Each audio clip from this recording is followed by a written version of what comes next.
Oke, berita pertama hari ini kita mulai dari media Indonesia, teman-teman. Ya, kita update lagi tentang berita yang Deddy Mulyadi. Jadi beritanya Deddy Mulyadi sebut sayembara begal sebagai perang psikologi. Jadi Gubernur Jawa Barat Deddy Mulyadi, beliau mengaku bahwa sayembara terkait begal yang diucapkannya merupakan bentuk melawan rasa takut masyarakat terhadap kejahatan tersebut.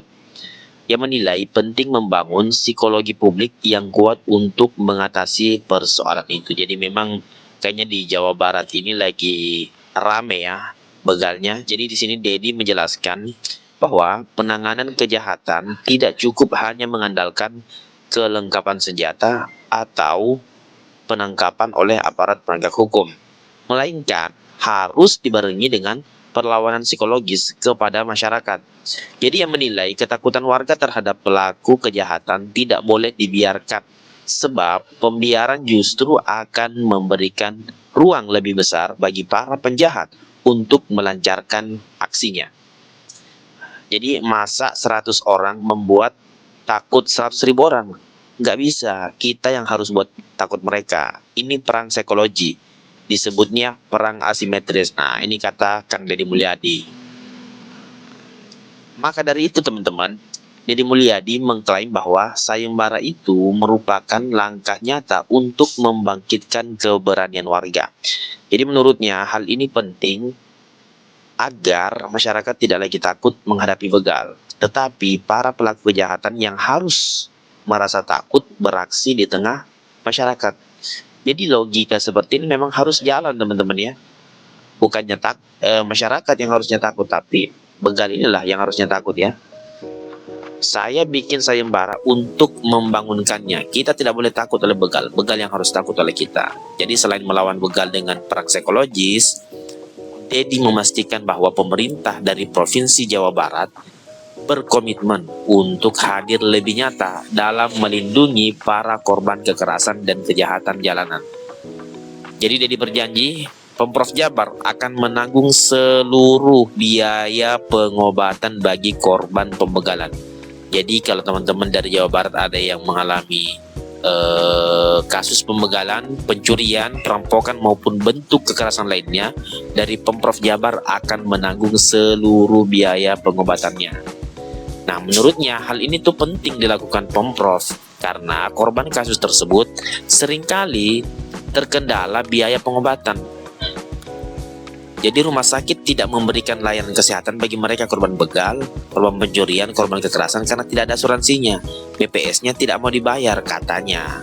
Maka dari itu, ia memastikan bahwa pihaknya akan turun untuk membiayai pengobatan korban tersebut. Nah, untuk itu saya tegaskan pemerintah Provinsi Jawa Barat akan membiayai pengobatan bagi siapapun korban kekerasan, korban penculikan, korban pembulian, korban pembegalan, dan korban perampokan katanya.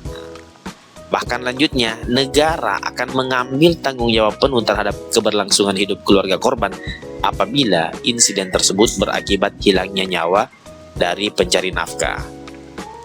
Apabila meninggal dan meninggalkan istri dan anak-anaknya, maka gubernur di Jawa Barat bertanggung jawab terhadap kehidupannya ke depan, sekolah anak-anaknya, pembiayaan bagi keluarganya. Ini penting karena psikologinya, kata dia. Jadi buat teman-teman di Jawa Barat ketika mengalami sebuah insiden, sebuah kasus kecelakaan dalam tanda kutip yang disebutkan di sini ya, tadi kekerasan, penculikan, pembulian, pembegalan, dan korban perampokan, itu biayanya bisa ditanggung oleh pemerintah Provinsi Jawa Barat. Nah, ini menurut berita dari media Indonesia, teman-teman ya.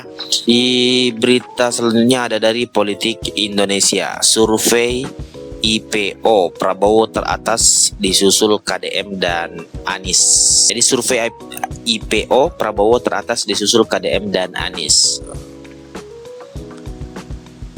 Polindo, Lembaga Survei Indonesia Political Opinion atau disingkat IPO, Sabtu 8 Agustus 2026 merilis hasil survei terbaru terkait elektabilitas tokoh politik. Dari hasil survei IPO menunjukkan Presiden Prabowo Subianto memiliki elektabilitas tertinggi apabila pemilihan presiden digelar saat ini dengan 23,4%. Prabowo unggul atas Gubernur Jawa Barat, Kang Deddy Mulyadi, yang memperoleh elektabilitas 21,7%. Selisih Prabowo dan KDM hanya 1,7%. Ini termasuk tipis ya teman-teman selisihnya. Nah, selanjutnya bertengkar di posisi ketiga Anies Baswedan dengan 11,5%. Jadi Pak Anies masih masuk nih dalam radar survei. Selanjutnya peringkat keempat Agus Harimurti Yudhoyono atau AHY 4,5%, Ganjar Pranowo 4,1%, dan Gibran Rakabuming Raka 3,9%.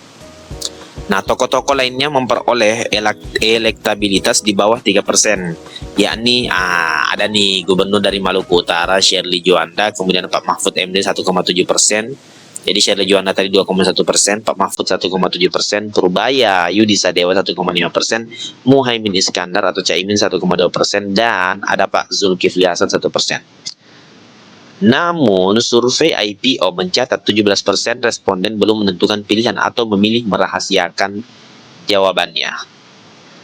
Hasil tersebut diperoleh melalui simulasi top of mind. Dalam simulasi itu, responden tidak diberikan daftar nama dan bebas menyebutkan tokoh yang pertama kali terlintas dalam pikirannya, kata Direktur Eksekutif IPO Deddy Kurniasyah.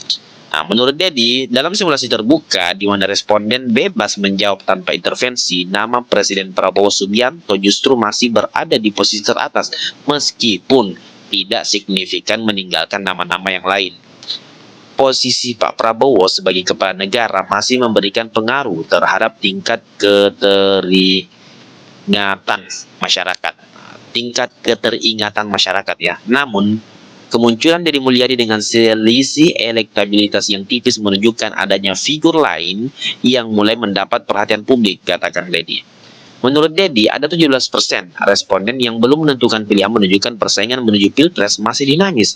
Kelompok yang belum menentukan pilihan yaitu dinilai berpotensi mengubah konfigurasi elektoral apabila terjadi perubahan persepsi publik terhadap para tokoh.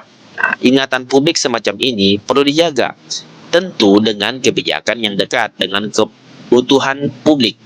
Jika semua program presiden diterima dan mendapat penilaian baik, akan menjadi lebih bagi Presiden Prabowo untuk kembali memerangi kontestasi di periode keduanya, kata Deddy Kurniasyah. Nah, adapun survei nasional IPO digelar itu pada tanggal 27 Juli hingga tanggal 3 Agustus 2026 terhadap 1.200 responden. Jadi ada 1.200 orang yang disurvei dan survei memiliki tingkat kepercayaan 95% dengan margin of error sekitar kurang lebih 2,9%. Nah, sampel dipilih menggunakan metode multi-stage random sampling. Responden merupakan masyarakat berusia minimal 17 tahun atau sudah menikah dengan komposisi 50% laki-laki dan 50% perempuan. Nah, pemilihan sampel dilakukan secara bertingkat mulai dari kelurahan atau desa, kemudian 5 RT dipilih secara acak pada setiap kelurahan atau desa terpilih.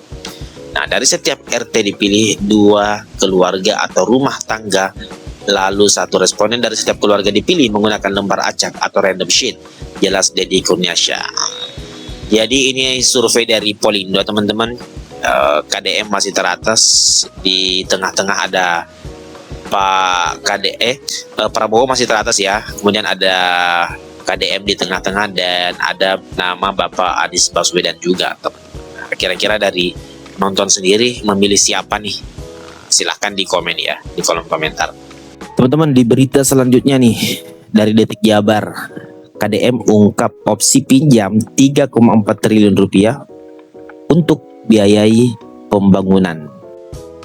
Nah, KDM ungkap opsi pinjam 3,4 triliun untuk biaya pembangunan. Jadi pemerintah Provinsi Jawa Barat masih membuka opsi mengajukan pinjaman daerah senilai 3,4 triliun rupiah untuk membiayai pembangunan. Namun, rencana tersebut belum menjadi keputusan final. Jadi belum final ya teman-teman, karena Pemprov Jabar masih menunggu kepastian pencairan dana bagi hasil atau DBH dari pemerintah pusat. Nah, Diketahui Pemprov Jabar berencana mengajukan pinjaman daerah sebesar 3,4 triliun rupiah kepada PT Sarana Multi Infrastruktur atau SMI untuk mendukung percepatan pembangunan berbagai infrastruktur di Jawa Barat. Namun, keputusan tersebut masih menunggu perkembangan pencairan DBH dari pemerintah pusat.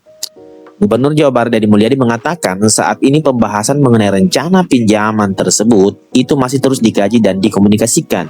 Jadi menurutnya Pemprov Jabar masih berharap pemerintah pusat dapat mencairkan tunggakan DBH sehingga kebutuhan pembiayaan pembangunan dapat dipenuhi tanpa harus berhutang. Masih kita kaji ya. Jadi ini ya teman-teman, masih dikaji. Berita ini masih dikaji. Masih kita kaji.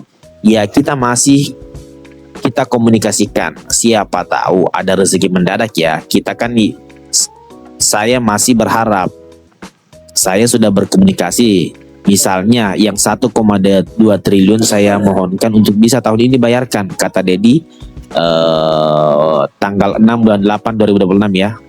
Deddy mengaku optimis bahwa pemerintah pusat akan memberikan perhatian terhadap kebutuhan pembangunan di Jawa Barat. Ia berharap komunikasi dengan Kementerian Keuangan berjalan lancar sehingga pencairan DBH dapat segera terrealisasi. Ya, mudah-mudahan saja. Saya yakin Menteri Keuangan juga sangat paham terhadap pembangunan di Jawa Barat. Mudah-mudahanlah semuanya komunikasinya lancar, ujarnya. Jadi menurut Deddy, pinjaman daerah baru akan diajukan apabila dana yang diharapkan dari pemerintah pusat tidak kunjung cair. Nah, ini poinnya teman-teman. Jadi pinjaman ini belum tentu dicairkan, belum tentu diajukan kalau pemerintah pusat udah mencairkan. Tapi kalau pemerintah pusat tidak kunjung cair, jadi akan diajukan. Sebaliknya jika DBH diterima tahun ini, jika DBH diterima tahun ini, maka Pemprov Jabar tidak lagi memerlukan pinjaman. Iya, kalau tidak cair dari pemerintah pusat ya kita ngajuin 3,4 triliun. Kalau tidak cair ya kalau tidak cair ya, kalau cair tidak usah pinjam, tegasnya. Oke, terima kasih buat teman-teman yang sudah nonton di video ini. Kalau ada komentar silahkan klik kolom komentar lalu komen di situ apa masukannya dari berita-berita ini teman-teman. Terima kasih buat teman-teman semua yang sudah nonton video ini. Sampai jumpa di video selanjutnya.